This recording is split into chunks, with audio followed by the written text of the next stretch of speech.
Messi not done yet. Lionel মেসির business এখনো বাকি।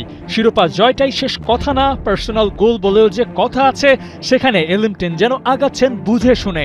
2026 বিশ্বকাপে লিও দাঁড়িয়ে আছেন রেকর্ড বুকের ঠিক সামনে।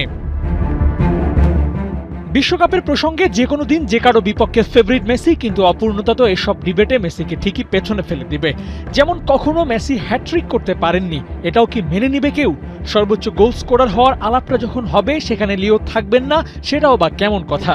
রোনালদো মেসি নিয়ে যে গোট ডিবেট হয়, সেখানে রোনালদোর থাকবে 6 বিশ্বকাপে খেলার রেকর্ড আর লিওনেল মেসির 5টা, সেও কি হয়? এত সব অপূর্ণতাকে রেখে মেসি অবসর নিতেন কিভাবে? ফর্ম আছে খেলার সামর্থ্য, তবুও কেন বিদায়? সেসব প্রশ্ন ওঠার রাস্তাই যেন বন্ধ করে দিলেন মেসি। লোডশেডিং কিংবা ঘরের বাইরের তীব্র গরমে ওয়ালটন রিচার্জেবল ফ্যান থাকলে থাকবে শুধু বাতাস আর বাতাস। এলিমটেন তো কখনোই প্যাসেঞ্জার হতে চান না, তাই তো প্রথম ম্যাচেই হ্যাট্রিক করে লিস্টে নিজের জায়গাটা করে নিয়েছেন। এবার ওর সামনে সর্বোচ্চ স্কোরারের তালিকায় যৌথ শব্দটা বাদ দিয়ে এককভাবে সেরা হওয়ার সুযোগ আছে অস্ট্রিয়া ম্যাচে। বিশ্বকাপে সবচেয়ে বেশি ম্যাচ জয়ের রেকর্ড জার্মানির ক্লোজারের, 16 ম্যাচ জয়ের রেকর্ডটা মেসিরও আছে। তবে অস্ট্রিয়াকে হারাতে পারলে মেসি জায়গা করে নেবেন টপ লিস্টে।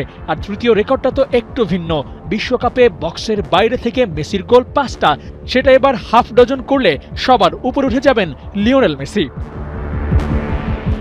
আর সবচেয়ে বড় রেকর্ডটা তো আছেই, টানা 2 বিশ্বকাপ জয়ের কীর্তি। সেটা কি মেসি পারবেন? প্রশ্নটা তোলা যায়। আর্জেন্টিনা তাদের ব্র্যান্ড অফ গেম প্লে দিয়ে টুর্নামেন্ট শুরু করেছে। নেক্সট ম্যাচ জিতলে রাউন্ড অফ 32 নিশ্চিত হয়ে যাবে আর্জেন্টিনার। এরপর থাকবে নকআউট পর্বের ডু অর ডাই ম্যাচ।